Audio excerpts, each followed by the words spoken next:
मंत्री विजय वडेट्टीवार बोलतायत, आपण थेट तिथे जाऊया। 5 जिल्ह्यातील आली असेल तर याला जबाबदारच मुळात भाजप आहे, तो काँग्रेस नाही, हे त्यांनी मान्य करावं। आणि जर म्हणत असतील काँग्रेस किंवा महाविकास आघाडी आहे, काँग्रेस तर नाहीच, हे सर्व आत्ताचं सरकार आहे, असं जर त्यांची भावना असेल तर मात्र ती अत्यंत दिशाभूल करणारी आहे, लोकांच्या ओबीसीच्या जखमेवर मीठ चोळणारी आहे। कारण ते 6 पत्र तत्कालीन सरकारने पाठवलेले त्याचा तो पुरावा आहे।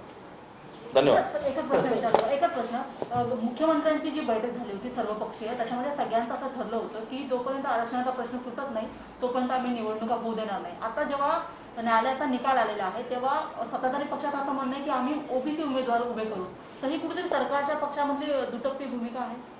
नाही, सगळ्यांचीच भूमिका ओबीसीचे उमेदवार उभे करू नये त्यांचीच काय आहे। सगळे आमच्या पक्षाध्यक्षांनी नानाभाऊ पटोलेंनी घोषणा केलेली आहे की आम्ही सुद्धा उमेदवार हे ओबीसीच करू, प्रत्येक पक्षाने केले आहे। आणि त्यामुळे पण हे करून उद्या जर जिल्हा परिषदच्या अध्यक्षाचा विषय आला तर तिथे त्या कॅटेगरीमधूनच उभा कॅटेगरीचाच माणूस पाहिजे।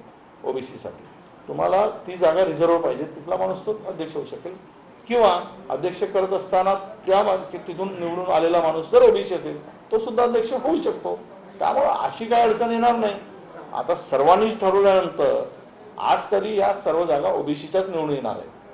ओबीसी वर्सेस ओबीसीच लढाई होईल, ओबीसी वर्सेस ओपन थोडी होणार आहे, कारण सर्व पक्ष ओबीसी उमेदवार उभे करणार आहेत।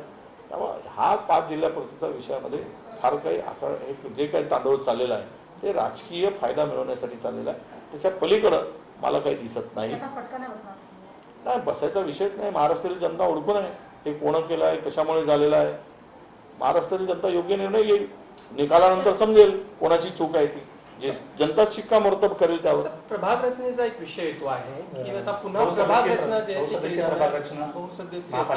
मग ते 1, 2 असावी, 3 असावी की 4 असावी असा विषय येतो। तर वेगवेगळे मतं काँग्रेस, राष्ट्रवादी काँग्रेस आणि शिवसेनेमध्येच आहे, असा सुद्धा त्याच्यामध्ये एक अँगल आहे। अजिबात मतभेद नाही, सर्वांनी मिळून ठरवायचं ठरवलं, उद्देश एकच आहे, भारतीय जनता पक्षाला हरवायचं आहे। त्यामुळे एक मत ठरवलं आहे आणि तिथे ज्या काही गोष्टी ठरतील, नगरपालिकेला, महानगरपालिकेला, महानगरपालिका 17 महानगरपालिका आहेत, कितीचा वार्ड असावा, मध्ये किती असावा, ही चर्चा सुरू आहे। अंतिम काही झालेलं नाही आणि वेळ आहे, त्या सगळे मिळून आम्ही अंतिम करू।